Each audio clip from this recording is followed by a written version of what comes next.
চললাম কেদারনাথের পথে। আমাদের ট্রেন 12369 কুম্ভ এক্সপ্রেস। হর হর মহাদেব বলে আমরা হাওড়াকে বাই বাই করে হরিদ্বারের পথে এগিয়ে চললাম। মঙ্গল শুক্রবার উপাসনা নামে এবং অন্যান্য দিন কুম্ভ এক্সপ্রেস হাওড়া থেকে প্রতিদিন একটার সময় ছাড়ে। এই ট্রেনটি 1535 কিলোমিটার অতিক্রম করবে 26 ঘন্টা 50 মিনিটে।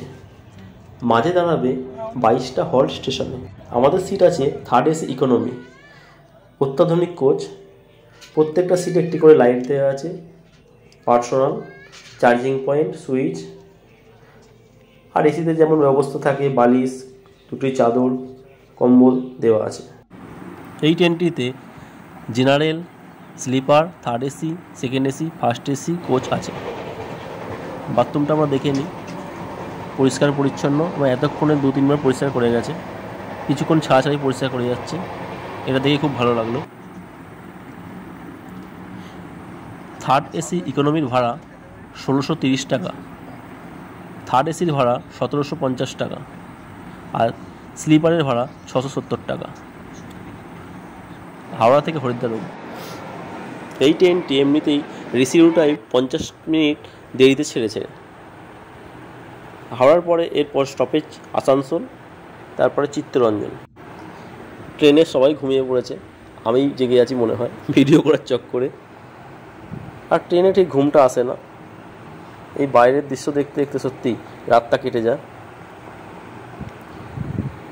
একের পর এক স্টেশন টপকে যাচ্ছে আমাদের এই কুম্ভ এক্সপ্রেস, আর আমরা তত তাড়াতাড়ি হর হর মহাদেবের কাছে পৌঁছাচ্ছি। চলে এসেছি বারাণসী ব্রিজ আমরা টপকাচ্ছি এখন। এই থার্ড এসি ইকোনমিতে একটা জিনিস খুব খারাপ, সিটগুলো একটু শর্ট, স্পেসটা কম। থার্ড এসিতে বা স্লিপারের সিটগুলো যেমন, তার থেকে খানিকটা কম আছে এই সিটগুলো। কোচ সবসময় পরিষ্কার পরিচ্ছন্ন, সবই ঠিক আছে, সিটটা নিয়ে একটু অসুবিধা। তাই থার্ড এসি ইকোনমির চেয়ে থার্ড এসিটা অনেকটা ভালো, একটু চওড়া বেশি।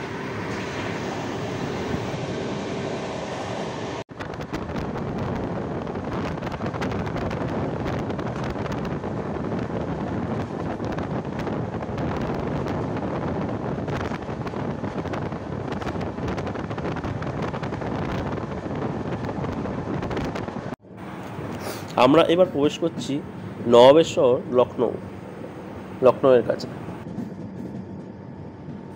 হাওড়া থেকে মোট 3টে ট্রেন আসে এই হরিদ্বারে। একটা হচ্ছে দুন এক্সপ্রেস, কুম্ভ এবং উপাসনা। কুম্ভ এক্সপ্রেস মঙ্গল আর শুক্রবার আসে না, সেই দুদিন উপাসনা নামে চলে, এই একই গাড়ি।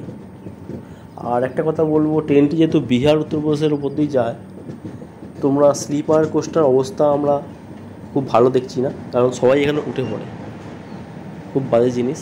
কারণ আমাদের এসিতেই 1-2 জন করে উঠে পড়ছে এখানে, আবার জিআরপিএসে নামাচ্ছে। তাই স্লিপারে গিয়ে একবার দেখেছি আমরা যে সবাই উঠে পড়ছে ওখানে, মানে স্লিপার যেন জেনারেল হয়ে গেছে। এসিতেই যদি উঠে পড়ে তাহলে স্লিপারে কেমন অবস্থা হবে, সেই বুঝে তোমার টিকিটটা কাটবে। আমার মনে হয় হরিদ্বারে এলে এসিতে আসাটাই বাঞ্ছনীয়। নবাবের শহর টপকে আমরা আর একটু এগিয়ে চললাম হরিদ্বারের দিকে।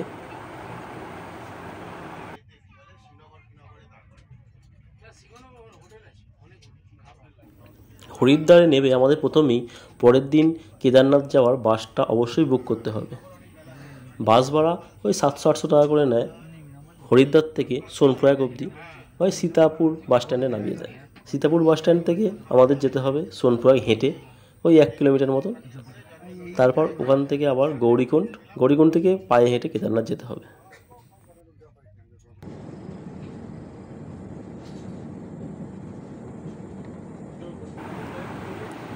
লাক্সার এসে গেছি, এর পরের স্টেশনই হচ্ছে হরিদ্বার। আর এই ট্রেনটি যেমন রিসিডিউল টাইম 50 মিনিট পরে ছেড়েছিল, সেই 50 মিনিট পরেই ঢুকছে হরিদ্বারে। মোটামুটি ঠিকঠাক টাইমেই চলে আসছে, এই অসুবিধা নেই।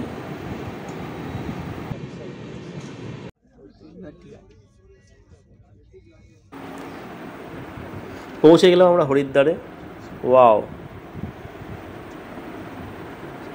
হরিদ্বার স্টেশনে এবার ব্যাগপত্র নিয়ে আমাদের নামতে হবে এবং হর হর মহাদেব বলে এগিয়ে যেতে হবে কেদারনাথের আরও কাছে। চলো তাহলে এগিয়ে যাই। এই যে আমাদের কুম্ভ এক্সপ্রেস আমাদের আর টাটায় বাই বাই করে এবার এগিয়ে চলবে দেরাদুনের দিকে। হরিদ্বার স্টেশন থেকে আমরা দেখতে পাচ্ছি ভিউটা, সামনেই পাহাড় দেখা যাচ্ছে। আর স্টেশন থেকে বেরিয়ে আমরা মহাদেবের দর্শন পেলাম। এই মহাদেবের দর্শন পেয়ে তবেই আমরা যাব কেদারনাথের দিকে, এবং আমাদেরকে হোটেল খুঁজতে হবে। এই যে হোটেলের ছাদ থেকে এইটা। আর আমরা কোনো হোটেল রিকমেন্ড আপনাদের করবো না, কারণ বিভিন্ন দাম বিভিন্ন চেঞ্জ হয়।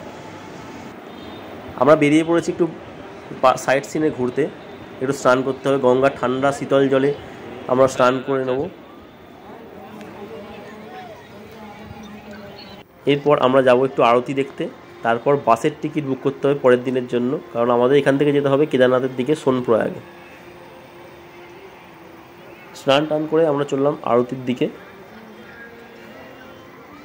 হর কি পৌড়ি ঘাট যেখানে আরতি হয়। তারপর আমরা বাস বুকিং করব পরের দিন সকালের জন্য। আর পরের দিন ভোরবেলায় কিন্তু আমাদের বেরিয়ে পড়তে হবে কেদারনাথের পথে, না হলে অনেকটা দেরি হয়ে যাবে, রাস্তাঘাট জ্যাম থাকে অনেক। প্রথমে যদি তোমরা কুম্ভ এক্সপ্রেসে আসো অবশ্যই পরের দিন নেমে বাস বুকিং করে রাখবেই, না হলেও কিন্তু পরের দিন সকালে বাস পেতে নাজিয়াল হতে পারে। চলো তাহলে এই আরতি দেখে আমরা ঘুমিয়ে পড়ি, কারণ কালকে ভোরে উঠতে হবে। Tata bye bye.